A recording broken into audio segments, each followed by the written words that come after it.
Class 9। कैसे हैं आप सभी? चलिए बहुत ही बढ़िया। हम लोग सिटीज की किताब से पढ़ेंगे आज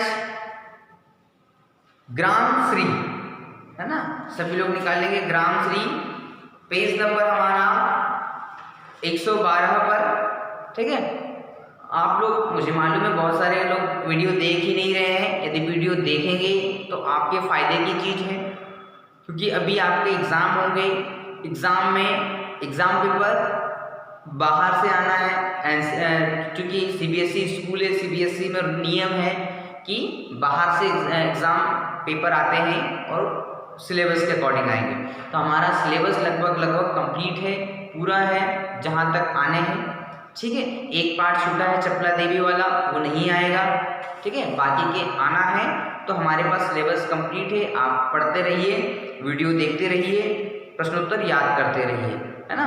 हो सकता है अगले महीने आपके एग्ज़ाम हो, दिसंबर में आपके एग्ज़ाम हो और वो स्कूल में ही होने हैं, ठीक है। ये 99% तो यह मान के चलिए, 90% से 99% तो इतना मान करके चलिए कि एग्ज़ाम आपके ऑफलाइन ही होंगे, स्कूल में ही होंगे, ठीक है। तो उसकी तैयारी करके रखें। ऐसा नहीं कि आपके घर में बैठ करके एग्ज़ाम दो और आप कॉपी किताब खोल करके एग्ज़ाम दे दो और पास हो जाओ। इस बार ऐसा बिल्कुल भी नहीं होगा जो कि त्रैमासिक में आप लोगों ने किया था। यहाँ पर बैठ करके आपको एग्ज़ाम देने होंगे। तो चलिए पढ़ते हैं हमारी कविता ग्राम श्री।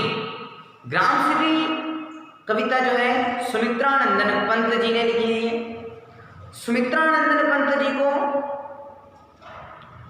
छायावाद के प्रमुख 4 स्तंभों में माना जाता है।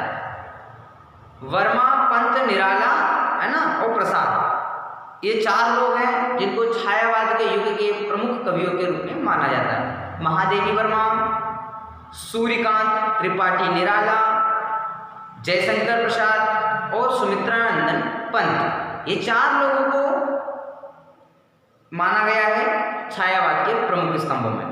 चलिए, तो एक स्तंभ हम पहले भी पढ़ चुके थे महादेवी वर्मा के बारे में। आज हम पढ़ रहे हैं सुमित्रानंदन पंत के बारे में। तो शुरू करते हैं। सुमित्रानंदन पंत का जन्म उत्तरांचल के अल्मोड़ा जिले के कौसानी गांव में सन 1900 में हुआ। कौसानी गांव में सन 1900 में हुआ था, अल्मोड़ा जिला, ठीक है। उनकी शिक्षा बनारस और इलाहाबाद में हुई। आज़ादी के आंदोलन के दौरान महात्मा गांधी के आह्वान पर उन्होंने कॉलेज छोड़ दिया, ठीक है। वो कॉलेज में थे, लेकिन महात्मा गांधी ने उनसे कहा, उनसे विनती की कि आप कॉलेज छोड़ दीजिए और अंग्रेजों के खिलाफ हमारे साथ आंदोलन में आ जाइए। तो उन्होंने महात्मा गांधी का निवेदन स्वीकार किया और आंदोलन में आ गए। आंदोलन के दौरान छायावादी कविता के प्रमुख स्तंभ रहे सुमित्रानंदन पंत का काव्य क्षितिज 1916 से 1977 तक फैला। सन 1977 में उनका देह अवसान हो गया। 1977 में उनकी मृत्यु हो गई। वे अपने जीवन की दृष्टि के विभिन्न चरणों में छायावाद, प्रगतिवाद एवं अरविंद दर्शन से प्रभावित हुए, ठीक है। अरविंद बहुत बड़े व्यक्ति, विचारक हुए थे। उनके विचारकों से बहुत ज़्यादा प्रेरित हुए और उन्होंने उनके विचारों पर ही रचनाएं करना शुरू की।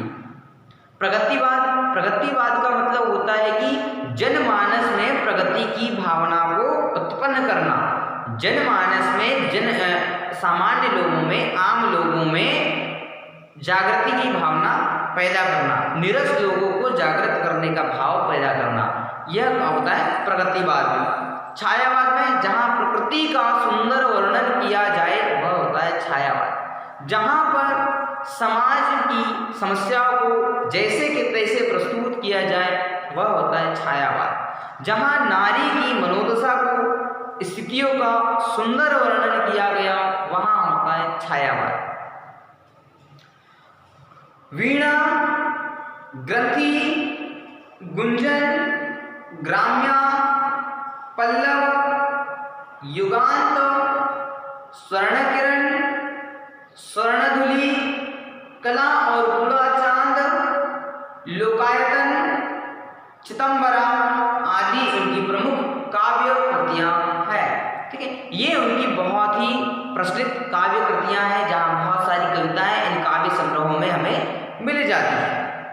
उन्हें साहित्य अकादमी पुरस्कार, भारतीय ज्ञानपीठ पुरस्कार एवं सोवियत नेहरू पुरस्कार से सम्मानित किया गया है। ठीक है, उन्हें 3 प्रमुख पुरस्कार मिले थे, साहित्य पुरस्कार, साहित्य अकादमी पुरस्कार, भारतीय ज्ञानपीठ पुरस्कार, सोवियत नेहरू पुरस्कार से सम्मानित किया जा चुका है। पंत की कविता में प्रकृति और मनुष्य के अतरंग संबंधों की पहचान है। अतरंग मतलब बहुत ही घनिष्ठता, बहुत ही ज्यादा मेल मिलाप वाला वर्णन उनकी कविताओं में हमें मिलता है। उन्होंने आधुनिक हिंदी कविता को एक नवीन अभिव्यंजनों पद्धति एवं काव्य भाषा से समृद्ध किया। भावों की अभिव्यक्ति के लिए सटीक शब्दों के चयन के कारण उन्हें हिंदी शब्द शिल्पी कहा जाता है। ठीक है, अब होता यह था कि बहुत आधुनिक कविताएं थी, बहुत ही ज्यादा संस्कृत निष्ठ भाषा होती थी, उसमें कविताएं बहुत ही क्लिष्ट भाषा में, क्लिष्ट का मतलब है बहुत ही कठिन भाषा में कविताएं लिखी होती थी। आधुनिकता की बात है ना, बहुत ही पुरानी कविताओं की बात करें तो वे कविताएं बहुत ही कठिन होती थी, जन सामान्य को समझने में बहुत ही कठिनाई होती थी, है ना।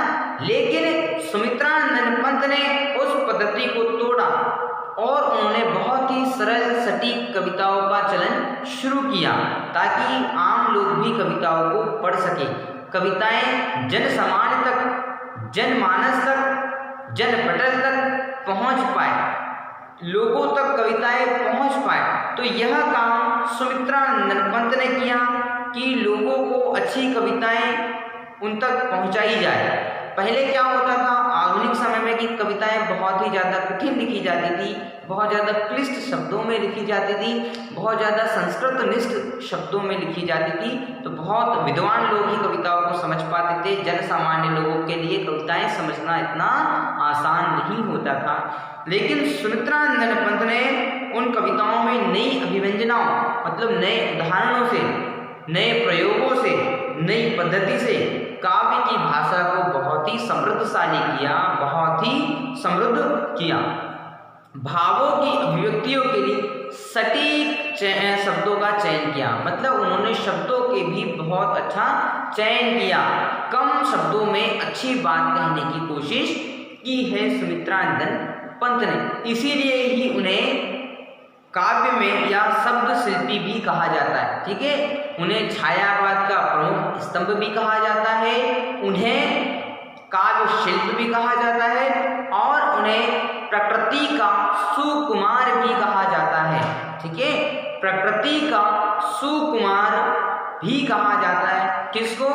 सुमित्रानंदन पंत को। सुमित्रानंदन पंत को प्रकृति का सुकुमार इसलिए भी कहा जाता है क्योंकि उन्होंने बहुत ही कविताएं प्रकृति पर लिखी है और बहुत ही सुंदर तरीके से प्रकृति का वर्णन किया है, इसलिए उन्हें प्रकृति का सुकुमार भी कहा जाता है और काव्य शिल्प या शब्दों का शिल्पी भी कहा जाता है क्योंकि उन्होंने अपनी कविताओं में बहुत ही शब्दों का उचित चयन किया है। ठीक है, और छायावाद का प्रमुख स्तंभकार भी माना जाता है क्योंकि उन्होंने छायावाद में या छायावाद की कविताएं बहुत ही लिखी हैं।